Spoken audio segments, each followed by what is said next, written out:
جب چاروں طرف اندھیرا چھا جائے، جب سارا جہاں خاموش ہو جائے، تب انسان کے پاس صرف ایک شے بچتی ہے: امید۔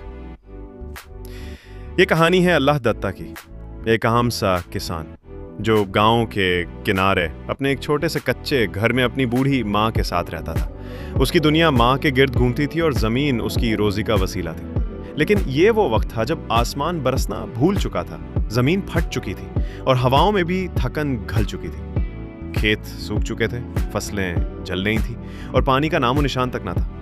دن بھر اللہ دتہ کھیت میں کھڑا آسمان کی طرف دیکھتا رہتا، جیسے نظریں خدا کو تلاش کریں، ہاتھ مٹی میں، آنکھیں آسمان پر، اور دل میں بس ایک ہی دعا: یا رب، ایک بوند ہی بھیج دے، بس ایک بوند۔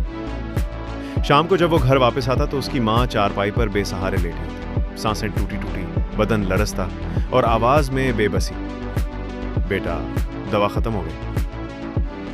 اور اللہ دتہ ہر روز اپنے آنسو چھپاتے ہوئے کہتا: کل لے آؤں گا ماں، بس تھوڑا وقت دے دے۔ وقت ہاتھ سے نکلتا جا رہا تھا اور اس کے پاس کچھ بھی باقی نہ بچا تھا۔ جس زمین پر وہ برسوں سے محنت کرتا آیا تھا، وہ اب صرف دھول کا میدان تھی۔ گاؤں کے لوگ یا تو ہجرت کر چکے تھے یا خود مشکل میں تھے، ہر در بند، ہر ہاتھ پیچھے۔ تب وہ گیا چودھری نذیر کے پاس، ایک ظالم زمیندار جسے دوسروں کی مجبوریوں سے دولت بنانا آتا تھا۔ اللہ دتہ نے ہاتھ جوڑے، سر جھکایا اور کہا: ماں کی دوا کے لیے کچھ پیسے دے دیں، کھیت گروی رکھ لوں گا۔ چودھری ہنسا، تن سے بولا: یہ بنجر کھیت؟ چل رکھ دے، لیکن یاد رکھ 2 دن میں پیسے نہ لائے تو زمین میری۔ اللہ دتہ نے کانپتے ہاتھوں سے کاغذ پر انگوٹھا لگا دیا۔ دل میں ایک طوفان تھا، مگر ہونٹوں پر خاموشی۔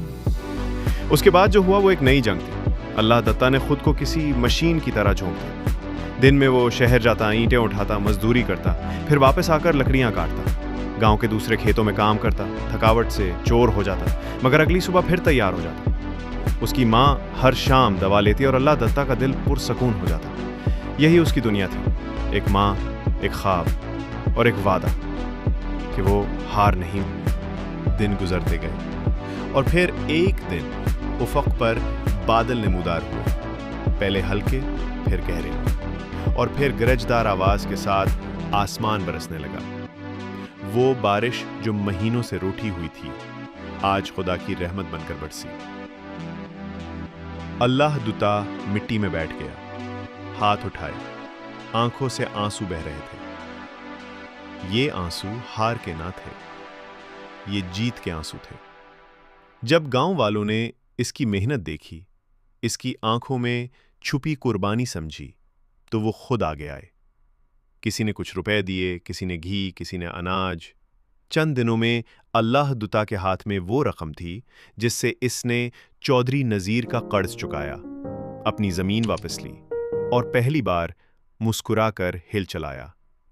اب کھیت ہرا ہو چکا تھا، ماں چارپائی پر بیٹھی تھیں، ان کا چہرہ سکون سے جگمگا رہا تھا۔ بچے کھیت کے کنارے کھیل رہے تھے اور اللہ دتہ کے ہاتھوں میں بیج تھے۔